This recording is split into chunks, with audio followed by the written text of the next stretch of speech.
Hi there, I'm Melissa Galbraith, the fiber artist behind MCreativeJ, and welcome back for week 2 of the Wild Pansy Stumpwork Stitch Along that I'm co-hosting with the Handmade History podcast. So this week we are going to be stitching our side pansy petals and our leaf. So let's dive in. Welcome friends, just like last week, our side pansy petals are made like our bottom pansy petals. So we will be creating a wire slip, outlining that with the buttonhole, and then filling it in. So let's get started. After we use one strand folded in half with our loop start to do the couching with our wire around our petal, we're going to use the buttonhole stitch around the outer edge. And as you can see, I actually couched the right petal and the left petal at the same time using 2 separate strands of thread here. You could do 1 at a time or 2 at the same time, whatever works best for you. But next we are going to do our buttonhole around the outer edge of our wire. After outlining our petal with the buttonhole stitch, we want to fill in the outermost layer of our petal with light blue. So we are going to use the long and short satin stitch to thread paint this outer layer. And as you can see from our bottom petal, the starting point of this stitch will vary from short to long, and we're going to either go before this line, on this line, or after this line right here on this first arc. After we've used the long and short satin stitches to thread paint our first outer layer of our petal, we are going to use the white thread to add a next layer on the inside. After our layer of white, we're going to add an inner layer of dark blue with our long and short satin stitch and thread painting again. And to finish up our pansy petals, we just need to fill in the bottom centers with yellow using the long and short satin stitch right at the base there. Once the pansy petals are finished, we're going to create our leaf. For this, we'll use our green thread and couch down the wire around the outer edge. Once the outline of our leaf is stitched, we are going to use the buttonhole stitch to go around the outer edge of our wire on our leaf as well. After the buttonhole stitch is used to outline the leaf, we're going to use the long and short satin stitch to fill it in. Just like our other petals, we will thread paint our leaf. We'll start with our green thread using our loop start here. You can see my loop at the end here. And I'm going to start towards the top of my leaf here and work my way down to the bottom. So I'll just kind of come up along the side here.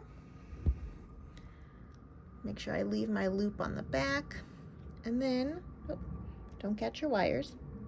There we go. Make a diagonal stitch over to the side. Make sure I'm going out into the loop of my buttonhole. And on this first stitch, we want to make sure to catch that loop. There we go. So pull that through, catch our loop, make sure it's nice and flush. And now we'll keep working on kind of my outer layer, filling that in, and then working out downwards. So come up a little ways, back out to the outside here, right next to this one, and kind of work up in a radial pattern around the top, doing my long and short satin stitches.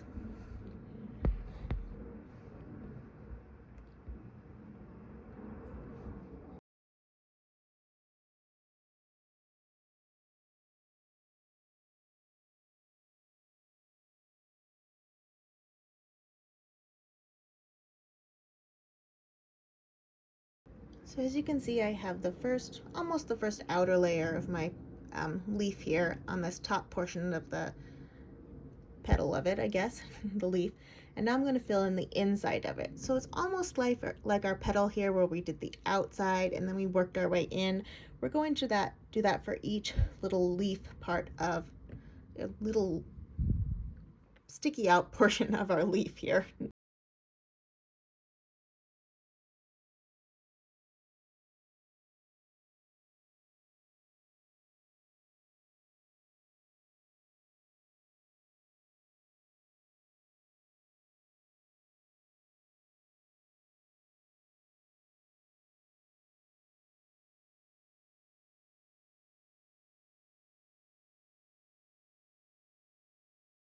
So now you can see that I have this first petal portion filled, so I'd continue filling down this way, and then I would go fill in this portion of my leaf petal, work my way down towards the center of my leaf here, then go back out to my other leaf petals and kind of continue working my way down towards the base of my leaf. Once all of our wire slip stumpwork pieces are stitched, we're going to take our fabric out of the hoop and trim away the excess fabric. I find it helpful to use big scissors to kind of cut away a lot of the fabric first, and then use small scissors to get in and cut away some of the, get to the closer edges.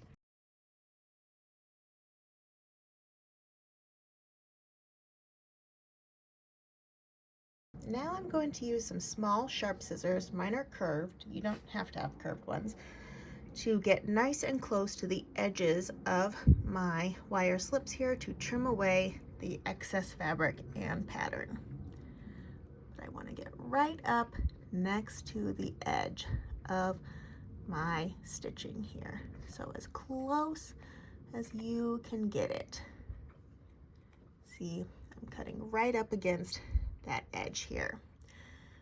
And if it's easier, sometimes you can start further away and work your way in, like starting out here, kind of working your way in a little bit.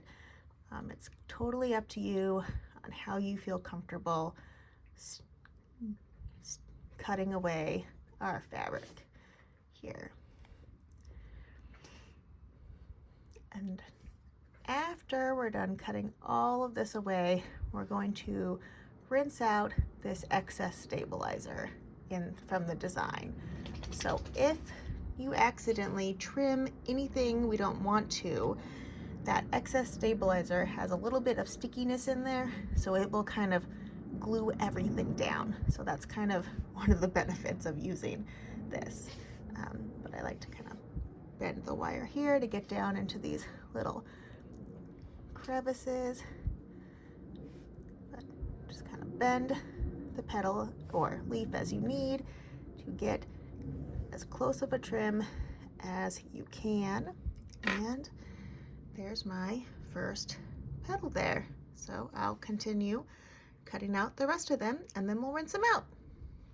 After our wire slips are all cut out, we want to turn on the faucet so we have warm to hot water, and we'll just stick these under there to make sure we dissolve all of this extra stabilizer that our pattern was on, and that will get rid of this little extra film that's on the edges and inside of our wire slips here. And I like to just lay out a towel and lay them nice and flat to dry.